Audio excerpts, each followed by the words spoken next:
Greetings and salutations, everyone. I do hope everyone is still doing well, and welcome to today's bonus upload. Before we jump into it, a couple quick links. As many of you know, I rely on Patreon, PayPal, channel membership, and the merch to help the channel to continue to grow and go. Links to Patreon, PayPal, and channel membership is in the description below. Merch displayed directly under the video. Also, Dogman, Frightening Encounters, Volume 1 through 3, the audiobook versions. They were written and researched by Tom Lyons, narrated and produced by me, Jeff Nadolny. Those audiobooks are available on Audible, Amazon, and iTunes, links to which are also in the description as well. And finally, last but definitely not least, if you'd really like to help support this channel to continue to grow and go, simply subscribe. It does not cost a cent. Click that like button, takes half a second. If you don't want to miss out on any of the informative uploads I put out daily, click the bell icon, and folks, please leave a comment and share the video. Why? Well, because all these things really do help the channel to continue to grow and go. They definitely do matter, and they are appreciated. And with that, I have taken far too much of your time. Let's jump into today's bonus, shall we? Every year, my family would go camping for a week in the deep parts of Hutch Mountain, south of Flagstaff and Winona. To get there, you take 260 to 87 and north on Happy Jack. Take it south of Mormon Lake. It's deep forest, and where we would be going camping would be way off the normal campground in the middle of nowhere.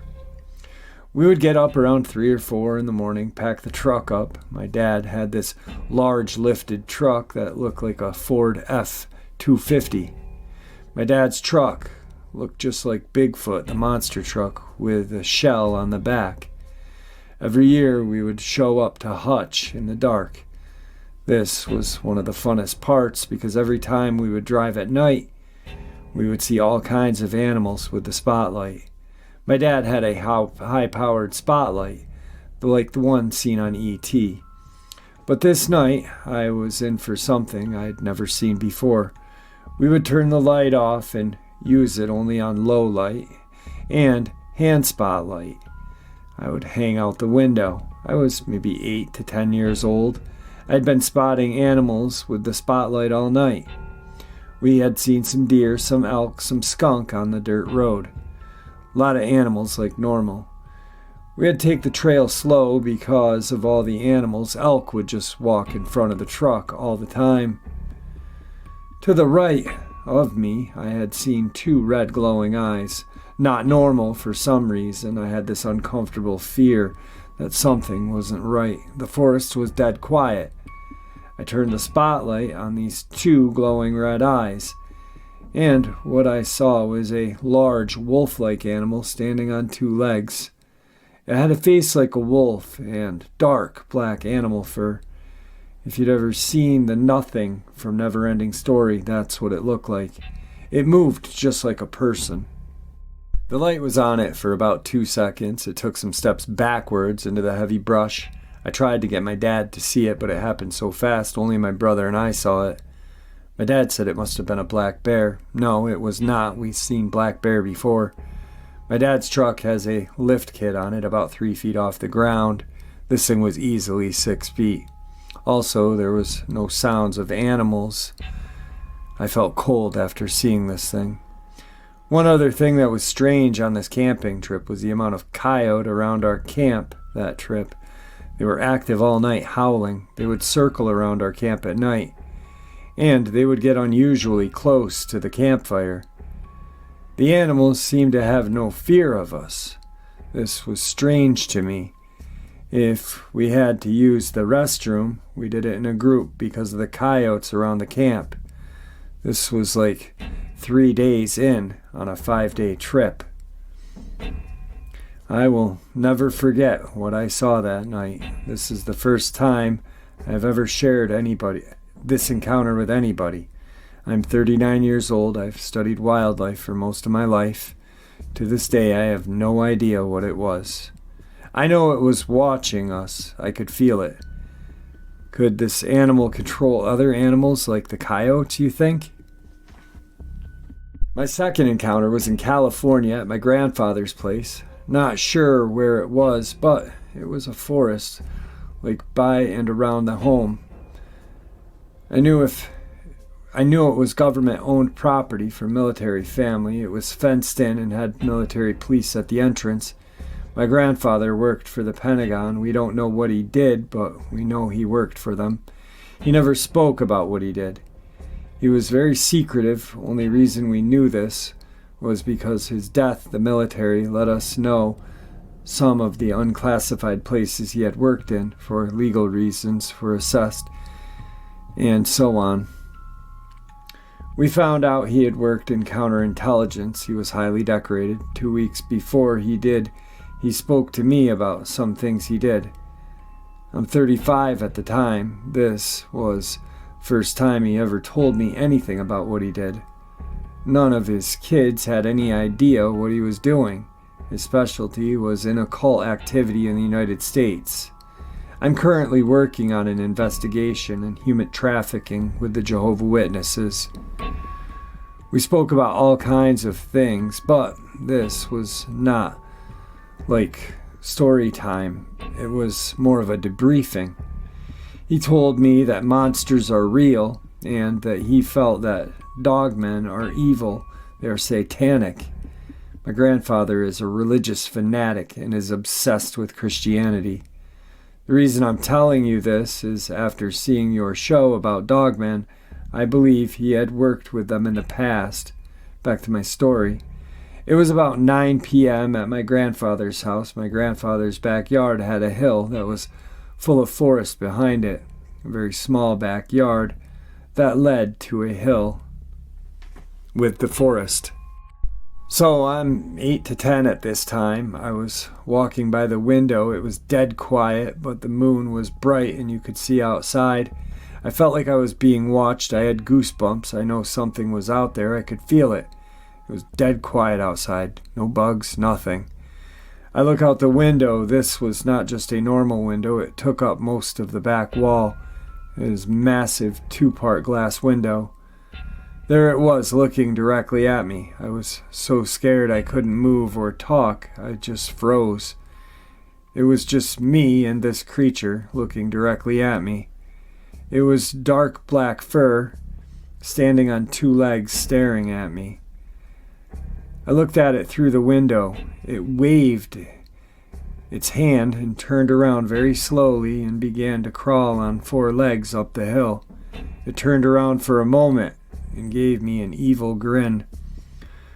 This may sound stupid, but I thought it smiled at me with a sinister grin. Friggin' evil. I was shaking so hard that the milk in my hand fell on the floor. This dogman was much smaller than the first one I saw in the forest. That one was at least 6 to 7 feet tall. This was probably maybe 5'9" or so. It was the same size as my dad. For comparison, this one felt different than the other one. This one was more personal than animal-like, the first encounter on the camping trip to Hutch Mountain. I never told anyone about this. I didn't even ask my grandfather about this one time we spoke. I planned on doing so, but he passed away before I could. During our discussion about what he knew about secret societies, at one point he did tell me that the government has unnatural programs that he said are evil. He was a hermit and not very social. I thought this was because of him being a genius IQ. But it wasn't. It was because of the horrible things he knew. He said it was better for his family to live in ignorance. That way they could have a better life. He spoke about technique the government has for erasing memories. This was all before I heard this on your Dogman show. This is why I'm speaking to you about this, and only you at this time. My third encounter. The third encounter is not from me. My wife was speaking to some of her friends about Dogman. at a work retreat for women at her company. They were telling ghost stories, so my wife told the group about my Dogman story. One of the girls said, "Oh my God, her husband's in the military and he was on duty." And he said that he saw the same thing. He was on duty in the watchtower, and one night he saw massive glowing light that lit up the night sky. He said the ball of light went back down from the sky. It was so bright, it looked like it was daylight. And out of the forest, 7 wolf-like men came out of the forest to the light, walking on 2 legs. He said he thought he was going mad and seeing things, but was so scared he didn't report it to his superiors. He never told anyone, but after he got back from his mission, he told his wife, that is our friend of ours. My wife told her to speak to my husband, me. Came over last month and told me her husband's story. I told her she was not crazy, and her husband has been obsessed with Dogman since. He is active duty, but next time I see him, I will try to get more details of this encounter. He did say the light took off so fast, it could not have been any kind of military vessel. Also, he didn't say where he was or what base. This was classified per his wife. He just had to tell someone about what he saw. His wife also said he's not the kind of person to make up stories. He's very serious. I've been speaking to people, and so far, this is the only other person that's seen this. After my second encounter, I did tell a friend Aaron about this. He was my best friend at the time, and he was Navajo, 10 years old, that lived down the street. He translated the story to his grandmother. She told him that it was a spirit called the Skinwalker. She then told my friends this was not for outside, and she left the room. We spoke to her son, my friend's dad. He told us about spirits that change their shape and take out the form of a wolf, but he didn't believe that. Old story. I remember my friend telling me later he was lying. He does, but we're not supposed to speak to outsiders about it. My parents told them that I was part native, also from my mother's side. After that, my dad and grandmother would tell me stories. They felt it was important that I learned about my culture. My parents told them they did know anything about our ancestors. They did later take me to the reservation to get together, where jewelry makers would sell on their property.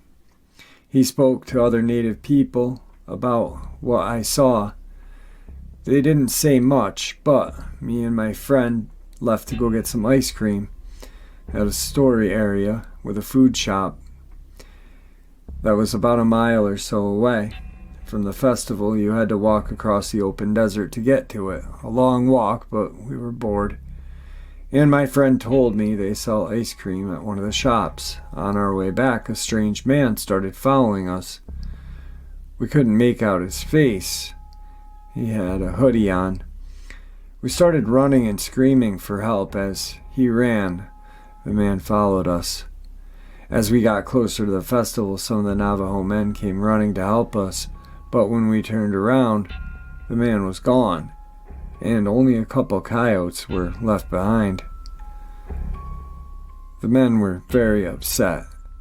They spoke to me in English and told me we can leave and walk around here without adults with us. It was not safe for white people to be out here. We stayed with his dad for the rest of the day. I had light blonde hair, and blue eyes. If you look at me, you would not know I have Navajo bloodline. Also, this was not an open festival, it was private. I was the only white person there. His dad was someone important in the Navajo, not sure what. He told them that I was there to learn about my people. At this point, both of our families are very close. We would spend the nights at each other's homes. I had him on the show, and it was a very entertaining show. He talked a lot about some of the things. He actually told me that while he's been working, uncovering Jehovah's Witness human trafficking and stuff like that, that he had seen a Dogman or werewolf-like door at some Jehovah's Witness temple or whatever. Very interesting guy, very cool guy. He must have used talk text. I just want to clarify that because the wording was off. That's why I was reading slow and trying to piece it together as I went. A lot of times that happens when I get subscribers. They send me encounters. It's just, I think it's so quickly done that they want to get it out that they kind of just do and don't really spell check or anything, but you guys get the basic gist of it. It was pretty messed up. Not his writing, but the encounters. And his writing, but not his writing. The encounters were messed up. I'm joking. Let's jump over to Arkansas now. Hey Jeff, first I want to thank you very much for the very helpful and informative channel you have made for the Dogman community. Thanks to many subscribers, I can now put into words what I saw. So from October of 2008 through the summer of 2010 was a highly spiritual time for me. We lived outside of the city limits at the time in an old farmhouse. My usual route I took to work was the new interstate, I-555 to Jonesboro, Arkansas. I worked unusual hours at the time, and they changed slightly daily. The very early morning before my encounters, I was nearly in a major car pileup on the overpass due to a freezing fog.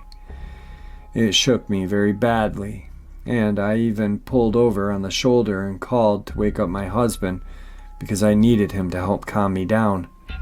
This is why the next very early morning I chose to take an alternative route when I saw we had another freezing fog warning on the early news.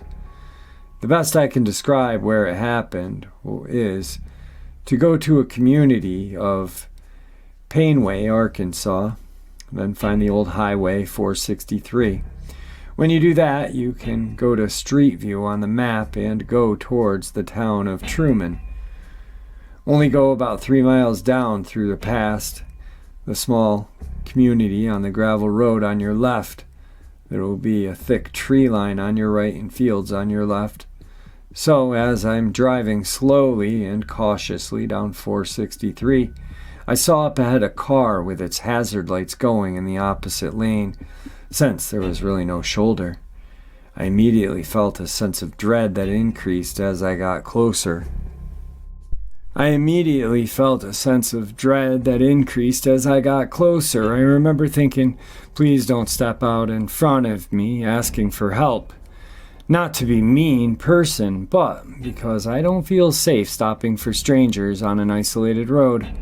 When I got maybe 3 car lengths from the other car, I started seeing 2 dog legs running back and forth in the light of the flashers. It appeared to be scrambling, like it was trying to hide, but something definitely wasn't right. I started talking aloud to myself under my breath, saying, "Where are the dog's other legs, and why are they so huge?"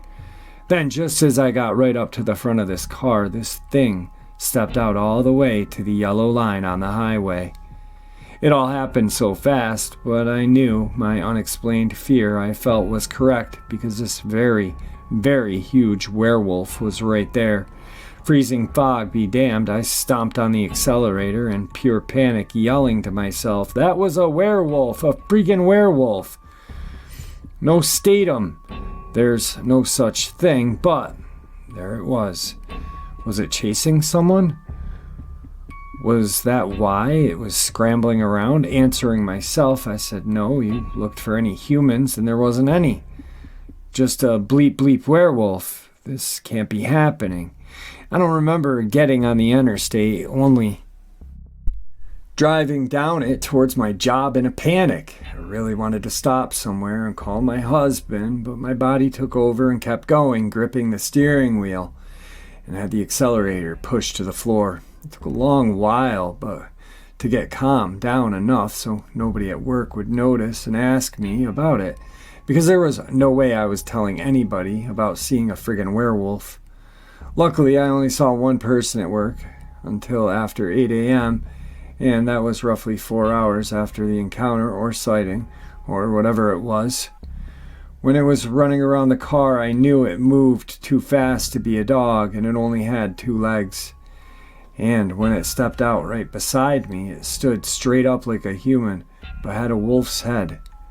I had never heard of Dogman until I was searching real sightings of werewolves. Then Jeff's channel came up. I clocked out of work at 9 a.m. since it was my shorter hour day, and I knew I had to go back down that road home. It was still freezing cold, even though the sun was shining brightly. I could see way before I got to the spot where the car with the hazard lights flashing had been, and there was no sign of it. When I got to the area, I looked out to the field, and there it was. Roughly 20 car lengths away was a huge wolf. It was outrageously huge, ever slowly walking on all fours toward the opposite way. But then it turned its head back and looked right at me. Thanks to another subscriber of yours, Jeff, I can put this into words. Its face looked at me in an animated way. Its eyes locked with mine, and I knew without a doubt it knew who I was. The way its head rested against its shoulders is what showed me that the front of this wolf thing was different than a normal wolf. Its upper back had more of a humped over look to it. It was black as spades and humongous. Stopping never crossed my mind since I was trembling in fear, just like earlier that morning in the dark the first time I had seen it. I had myself convinced not long after seeing the first sighting that whomever was driving that car had turned into a werewolf. Now, with the car completely gone, and there that werewolf was, I saw I was wrong. When I got home, my husband called me on his break at work, and I told him everything, explaining how that massive wolf was at least 7 feet tall. And that wasn't counting his huge, very long tail.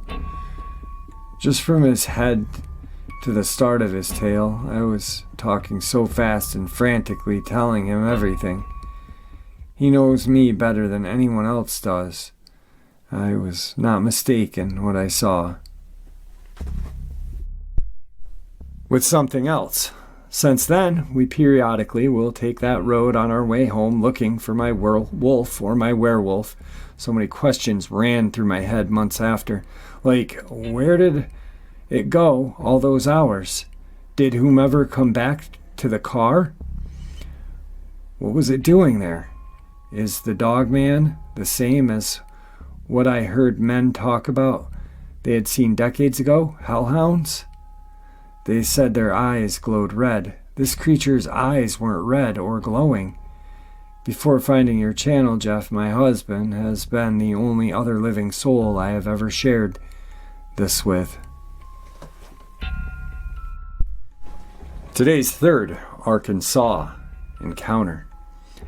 Hey Jeff, my name is M. I am 54 years old. My husband is C. He is 46. We are both prior military, and my husband's been in combat on more than one occasion, so he suffers from severe PTSD. We both have our bachelors from UCA, and we've been happily married for 21 years now. So we are not a couple of flakes. I grew up in the foothills of the Ozarks in a town called Shirley, which only had a population of 336, so I occupied myself in the woods growing up. In fact, when I wasn't in school, that's where I'd be found. My father was a rock mason and a wood carver. Being his only child, I was raised a tomboy. He taught me about plants, animals, and how to hunt, so I'm very familiar with the woods here in Arkansas. My husband grew up in a shadow of White Rock Mountain in a little community called Pleasant View here in Arkansas. His father served in Special Forces during Vietnam and taught him to be a survivalist from birth. So we were both at home in the forest, to say the least. Back in 2010, we were spending the night with a friend of ours by the name of Austin. He and my husband were very close. He lived in an old single-wide trailer. It sat on a hill and way out. That one end was higher than the other. The tongue end was about a foot off the ground and the other was about 4.5 feet off the ground. So the small sideways rectangular window in the bathroom was about 8 feet off the ground. Austin lives in a community that's way out in the sticks, just outside of Plummersville, Arkansas, which we will not mention in order to respect his privacy. It was a pleasant summer evening, and we were all hanging around the house. C got up to go to the restroom as the rest of us were talking. He hadn't been in there long when I heard him calling my name. I noticed his tone sounded off, strange. I rushed back to the bathroom to see what was going on. When I opened the door, the first thing I heard was a low, rumbling growl. I looked at my husband, who's still sitting on the toilet, with shock look on his face and his pants around his ankles, and asked him, "What the hell was that?" He said, "I don't know."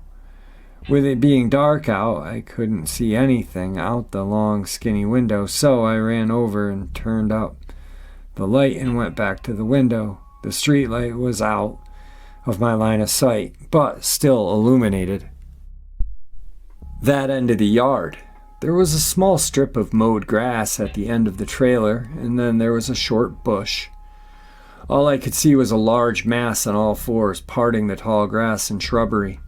It looked to be about 4 feet across the shoulders and at least 6 feet long from shoulder to butt. I didn't see a tail. I turned around and asked him what just happened. He told me that he had come into the bathroom, sat down when he heard this loud growl that made his insides vibrate, and tried to yell for me, but didn't want to be too loud at the same time.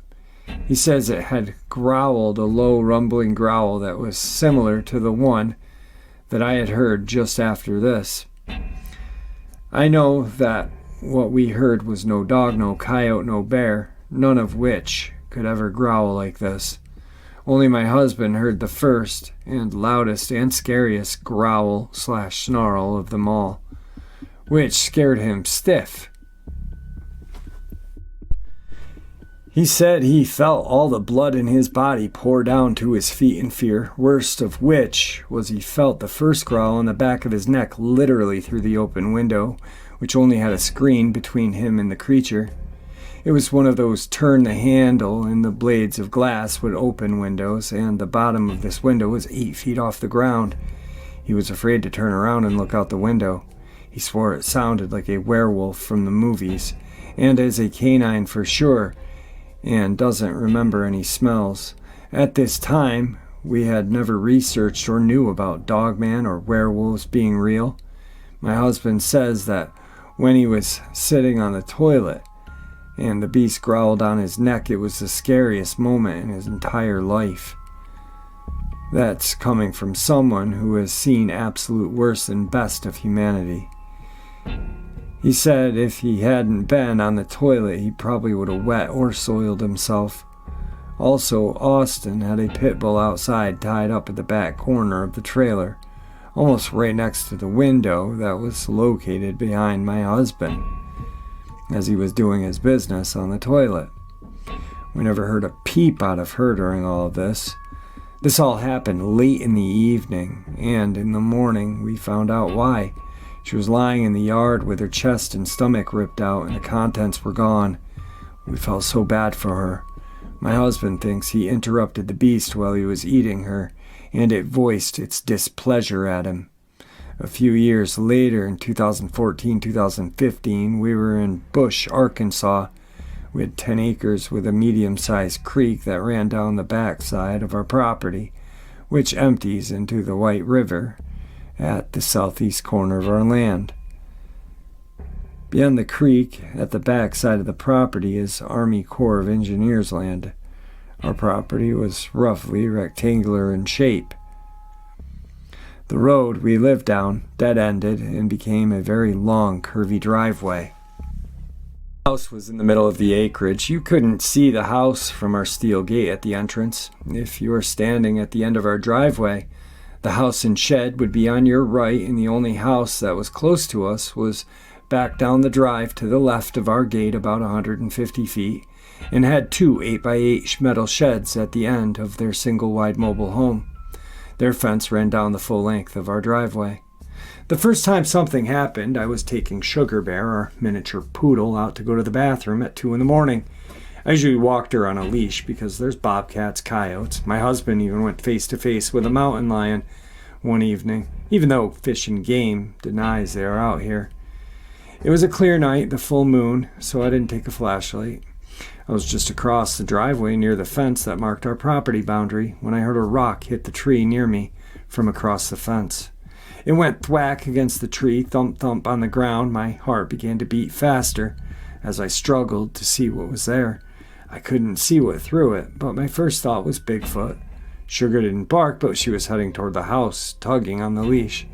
So I took her advice and backed toward the house, never taking my eyes off the wood line. Then we went inside. I told my husband the next morning. He said that he believed that I had heard something out there, but doubted it was a Bigfoot. A few days later, a friend came by to do some fishing. We'll call him Willie.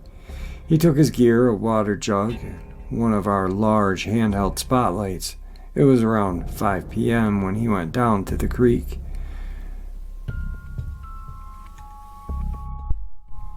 I'd say around 7 or 8 p.m. after dark, he came running to our front door with no stuff and only one shoe. He was breathing heavily, eyes wide and white as a ghost. When we asked Willie what happened, he said, "I don't know what's down there, but it's big and mad as hell."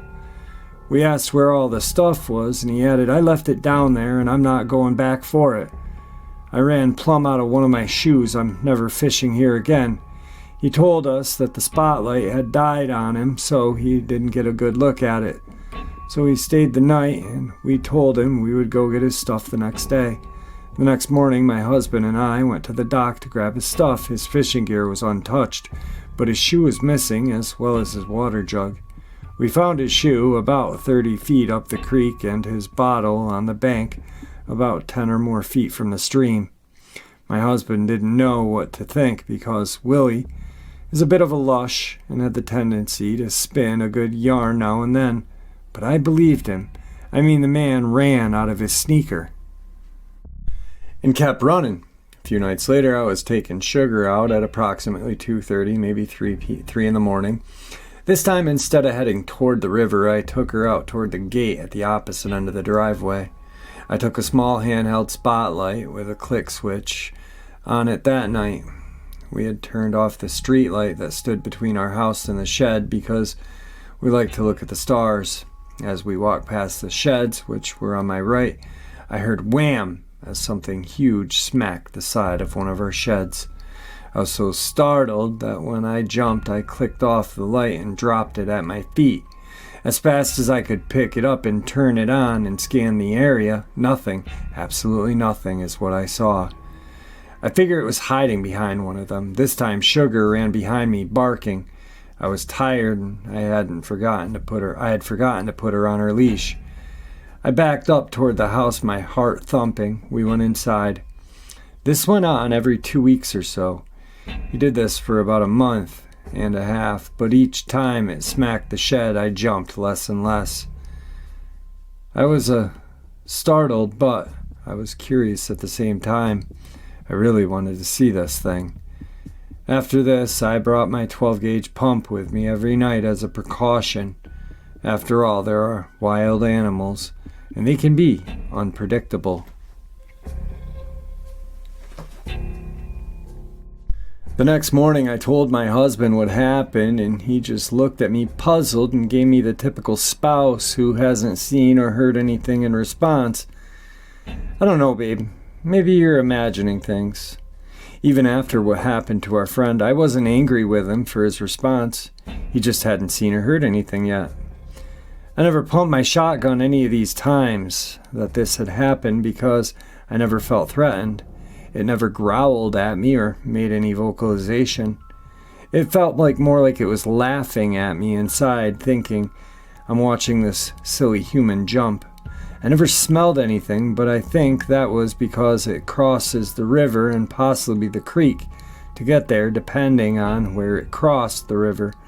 One evening, I was on the back deck of barbecuing dinner when, down where the creek and river meet, I hear a loud grunting sound. It reminded me of a gorilla, but it definitely had a different quality to it. There was much more bass. Like I stated before, our shed was to the right of the house on the west. To the right of the shed, we had 4 canoes on a trailer. Behind those in the house were trees all the way up to the creek. Most of our land was wooded with clear trails through it. This night, it was around 11 p.m. when I took Sugar out. As Sugar and I passed the shed, I heard crashing like an elephant coming through the woods. Except this was on 2 legs. It was moving from right to left behind the canoes toward the house. This time I pumped that 12 gauge and it froze. At first, I couldn't hear anything. Then I hear shuffle, shuffle, shuffle, shuffle in the leaves where it stood. I got the impression that it didn't know what to do at this moment. I just didn't want our pup being a snack for this thing. I shined the shotgun's flashlight into the woods, but I couldn't see anything. No eye shine, nothing. So once again, I backed my way toward the house and went in. I figure it must have been shot before by the way it froze. I never intended to shoot it unless I had to. I told my husband upon entering the house what had just happened. So the next morning he went out and looked and found nothing. But our land was very rocky. He didn't even find broken tree limbs. He tried to make as much noise as possible back there in the trees, but he came nowhere close to making that much noise. I couldn't believe he didn't find anything. It really blew my mind. It was so loud it sounded like it had been breaking everything in its path. He was beginning to think I was going nuts, and then about a week later, he was taking Sugar out with the shotgun in tow. When he got his surprise, they got out of the door and onto the middle of the driveway. When the woods on the other side of the fence came something huge crashing through the trees. My husband doesn't scare easy. He was raised in the woods of Arkansas by a Vietnam Green Beret veteran turned Southern Baptist preacher, and he himself is a combat vet. Both my husband and his father are tough old school guys. But he pumped that 12 gauge, and just like before it froze. He shined the flashlight into the trees high and low, but saw nothing.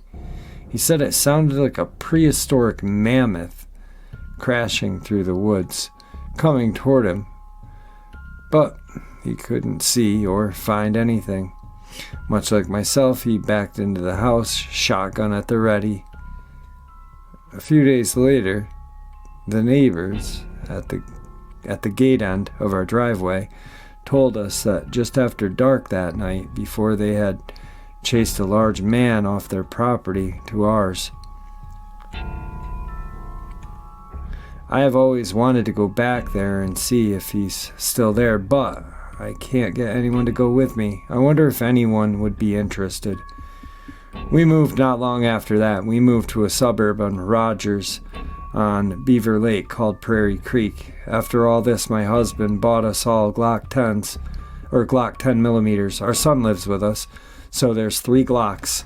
We now have a rule that no one goes outside at all without their 10 millimeter. He also bought 2 Rock Island VR-80 semi-automatic 12-gauge shotguns with magazines. He turned our Yukon XL Denali into an adventure vehicle and is planning to get 2 more guns, a Ruger precision rifle in 300 Win Mag, and a Marlin lever action for 4570 before we move back out to the country again, which I hope is soon. Thank you for reading this. Tonight's fourth encounter comes to us from Arkansas still. I live in a small town in a small county in southwest Arkansas. I've only told a few people these events that have happened for fear of ridicule or sounding crazy. I stopped telling them. Is a series of events that happened a few years ago. Feel free to share them if you want to. My son has friends that hung around with him in high school, and they were here at my house playing cards, dominoes, video games, basketball at the school near the house, etc. They were here every day, almost, and most nights. One is a football player, one's a basketball player, and 3 of them work for the sheriff's department as I type this. They were out playing basketball at the school, which at the time had no light, and it was dark, so they were playing in the dark except for a far-off streetlight. This was told by every one of them. Keep in mind, there is no road behind the school. They came back to the house huffing and puffing, out of breath and scared. I finally got them to calm down and tell me what happened, and their encounter is as follows. They were playing horse in the dark when all of a sudden, in the thick brush, they heard what is described as a huge dog being ran over by a vehicle. They stopped playing to listen, and then the brush started shaking violently, and a light in one of the classrooms came on as they were running away. At 10 p.m. the light comes on. I asked. They were all adamant, so I said, okay, let's go see. I can say with all honesty that after we all loaded up with bats and machetes, that when we got into the school area, I didn't want to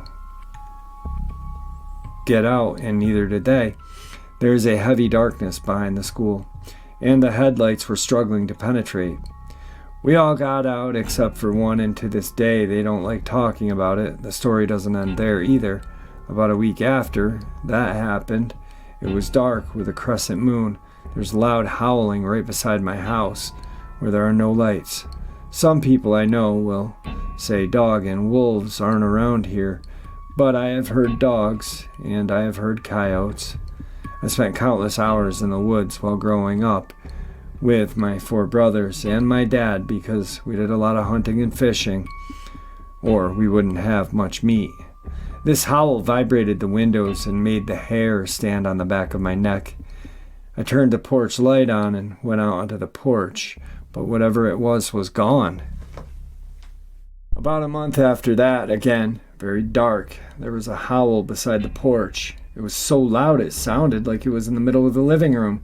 It had rained the night before, so I thought I would see if there were tracks the next morning. Sure enough, I went outside when it was light out, but still early enough for dew.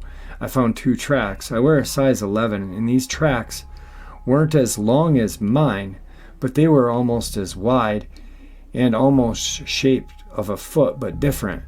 Wide at the toes and like a small child's foot at the heel, but no arch, and slimmer than a child's. I put my foot beside them and took pictures, but lost them when I had to do a factory reset on my phone. The story still continues because something happened a few weeks ago that shook me up. At about 1 in the morning, I woke up to use the restroom, and while in the bathroom, there was a very loud growl outside the bathroom window. Like an evil kind of growling, and very loud. I asked my neighbor the next morning if he heard it, and he informed me that he was at work, but the growling had woken his girlfriend who was sleeping. We haven't seen anything, just heard it, but if it looks like it sounds, then I don't want to see it.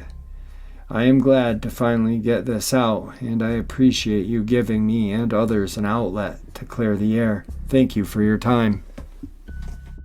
Second email from him. I want to start off by saying that I feel much better since I was able to tell you my incidences that happened in southwest Arkansas.